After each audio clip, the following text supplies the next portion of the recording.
Hello everyone, thanks for tuning in to today's fourth video. So we're doing the 10 to 14 day video update for you for today's fourth video. So day 10 will take us to around the 3rd of May.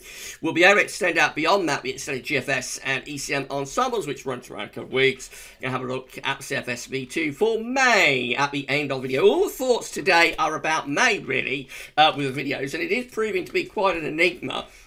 This month. There's so much uncertainty about this coming May. Have a look at Germany Friday and the ECM 42-day forecast if you'd like to do that. And you'll see, like, all of the mysteries about this May. It is turning out to be a funny old month for predicting what's going to happen. And yeah, I should go on with the 10 to 14 day for you in a moment. Of course, we've got more northerly winds coming up next week, so that's going to be the main focus for this one. But yeah, I'll get on with that for you in a second. Just say it later on today, we're going to have the latest update for the May bank holiday weekend, the early May bank holiday weekend. So that'll be coming up probably around 7ish tonight, I would have thought. We've got a busy weekend of updates coming up as well. I shall tell you all about those later on. Right, so here we go. We're going to start off with the latest observations from XC Weather. And I've got 18 degrees already at 12:38 here at Carnarvon Airport.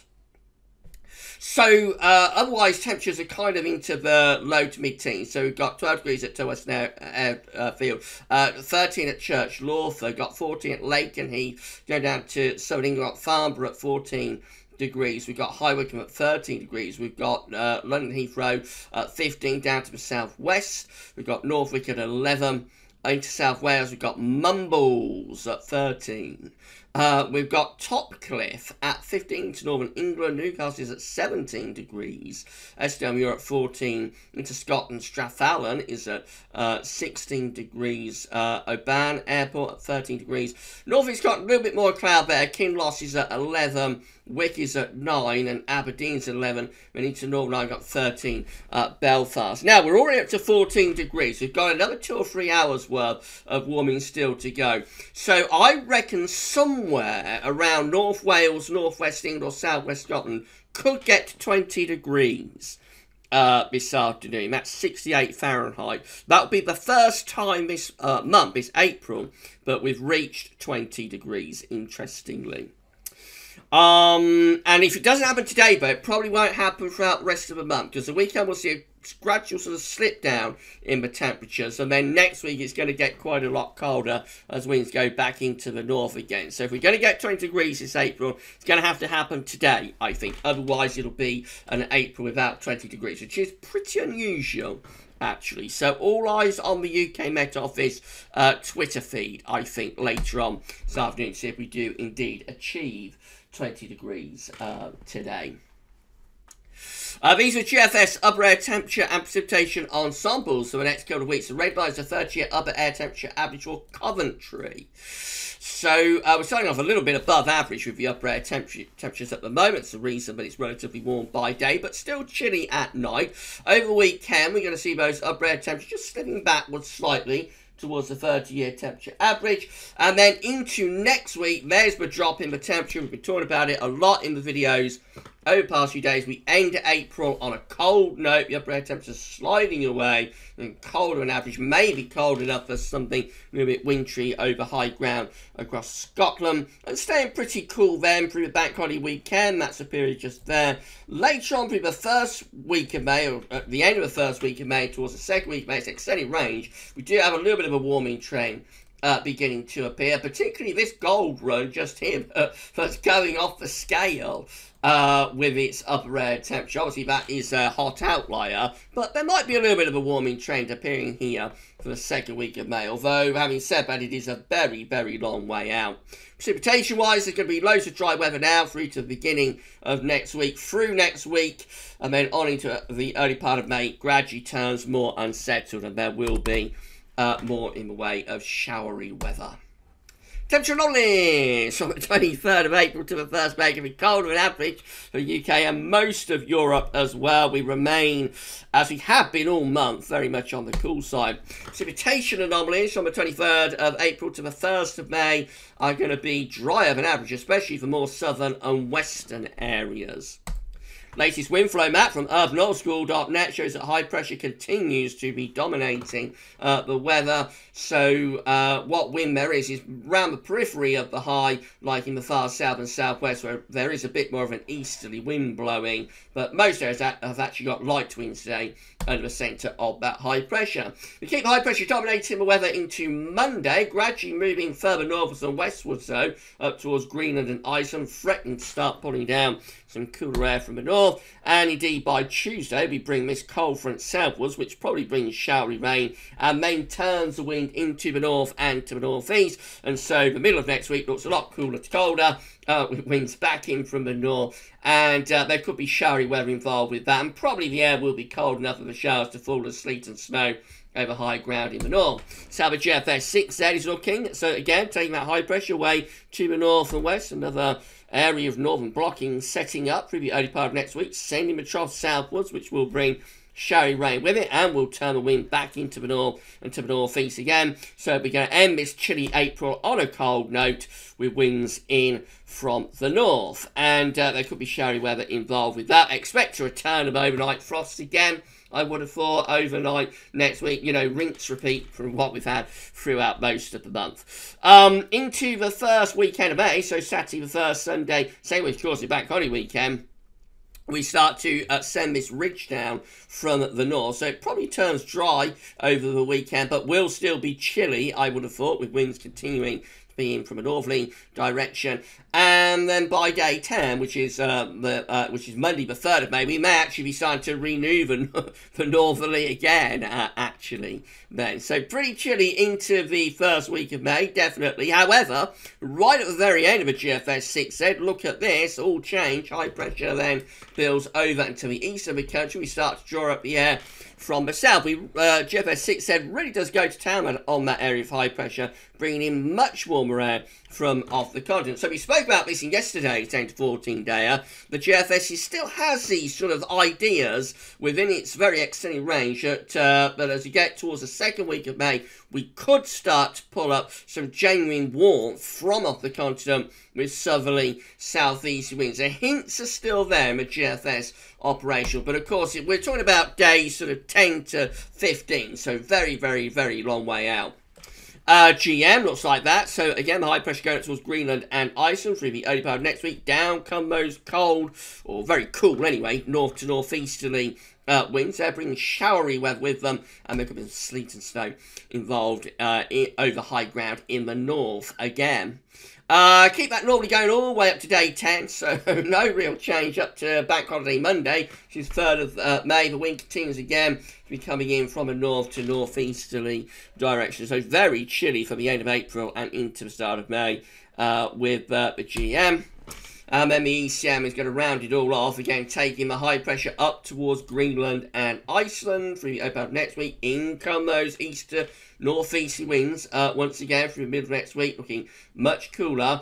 Winds continue to be in from an east to northeasterly, to north to northeasterly direction, I should say. So still looking cold, could be showering with that as well. Could be cold enough for the showers for sleet and snow over high ground in Scotland. Look at the northern blocking over Greenland. Absolutely incredible how this is still going on with this northern blocking even into early May. I've had a lot of northern blocking over the past few weeks and months. So the question is this all teasing us? Is it still like teasing for the winter 2021-2022? Could it be? Could it be a teaser for that? We will find out in about 6 to 8 months' time. We get through to day 10 with the ECM, and again, high pressure blocking around Greenland, still with these northerly winds. Still looking cold up to day 10, which of course is Bank Holiday Monday. Precipitation type forecast based on that ECM run from TibetShow.com shows loads of dry weather into the early part of next week when showery rain starts to move southwards. And then through next week, just gradually turns more showery, and as it gets colder, some of the showers can be wintry. Notice a little bit of snow being forecast there, remarkably, 28th of April, over South Wales and into the West Midlands, a little bit through Scotland as well. It's all very marginal stuff, but quite unusual, quite unusual, really, for this to be happening at this point in the year, up to the end of April.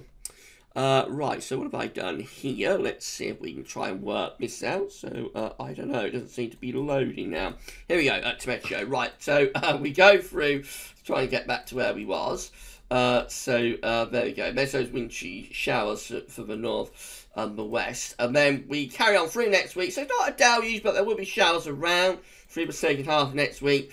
Some of them could be heavy, classic sort of April showers, really. And yes, cold enough that some wintry weather over Scotland, possibly down into northern England as well, into bank holiday weekend. That's so long as we get to bank holiday Monday. And again, we are talking about more showers in places. This is the option that's on the table within the ECM ensembles today for day 10. Gets us to the 3rd of May. 51 out of 51 members of the ECM ensembles have a trough of low pressure. We can change colour, trough of low pressure to our east, a ridge away to the northwest. So going to be cool to quite cold and showery with winds remaining from the north. In 2 weeks' time, these are the options that we've got. There's quite a lot of them.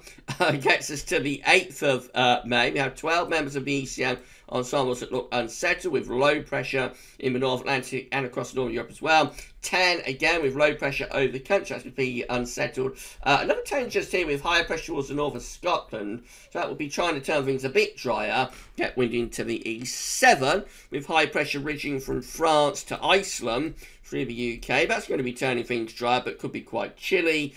6 with high pressure to our east and southeast, that'll be drawing up some warmer air from the south, and 6 just here looking quite warm as well, with again high pressure building up from the south, low pressure and the jet stream being pushed off north, so that would be turning things drier and warmer too. So there's a lot of options. The 12 and the 10 just here, so that's like 22 are unsettled, but then we've got 10, 7, 6 and 6 that are building up some higher pressure. So actually the ECM ensembles might be starting to move towards higher pressure for the 2nd week of April. 2nd week of May, I should say. Lastly, this is how CFSV2 is looking for May itself. 700 millibar high to anomaly, showing high pressure in the North Atlantic to the south of Greenland. There's probably going to be a trough through here.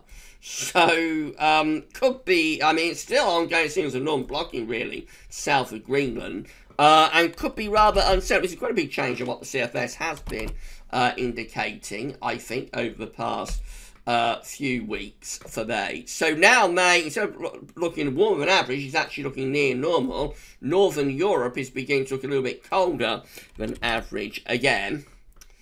And precipitation-wise, no signal. That is quite a big change on what the CFS has been forecasting for May over the past week or two. Because over the past week or two, the 700 millibar high anomaly has been tending to have high pressure centred over and to the east of the country, which would draw up like southerlies. Now, with the high pressure being centred in the North Atlantic, south of Greenland, it implies at the very least a northwesterly, maybe a northerly, and there is a bit of a hint of a trough of low pressure underneath that block. If that starts rolling in underneath the high, then we're in for quite a cool, wet month. So we shall see about May. All the model output for May is proving to be very, very mysterious, and no signals, reliable signals anyway, being gleaned from it. It's turned out to be a very, very mysterious kind of month, as May often is. As I said in the last video, you know, May is one of those months, along with September, that is one of the hardest months to forecast for. The reasons for that are different from May to September, you know, but they're the 2 hardest months a lot of the time to forecast for, and Miss May is proving to be a classic example of that. Right, so that's it for today's 10 to 14 day. So the northerly still there for next week, going to get cold for the end of April into the beginning of May, and then we wait and see whether we can recover the temperature and get something drier and warmer going into the 2nd week of May, I think is the basic sort of gist of the idea at the moment. That's it for today's 10 to 14 day. We'll be back later on at 7, or just after 7, with our latest bank holiday update. I told you we're going to say what's coming up over the weekend, so tomorrow we're going to start off with the 2nd seasonal round of the summer 2020-21. Going to get all long-range models together and see what they're all showing for over the 2nd time this season. For the summer, we'll have a weekend forecast, have a 10 to 14 day for you tomorrow as well, and then on Sunday we'll have a summer analogs update. We'll have GavsWeatherVids sitting around, and of course we're going to be live streaming from 6 o'clock on Sunday. And within that live stream, we will show you some long-range data, almost certainly, I would have thought, from the CFS V2. So I'll be back after 7 with our bank holiday update. But for this video, that's all for now, and thanks for watching.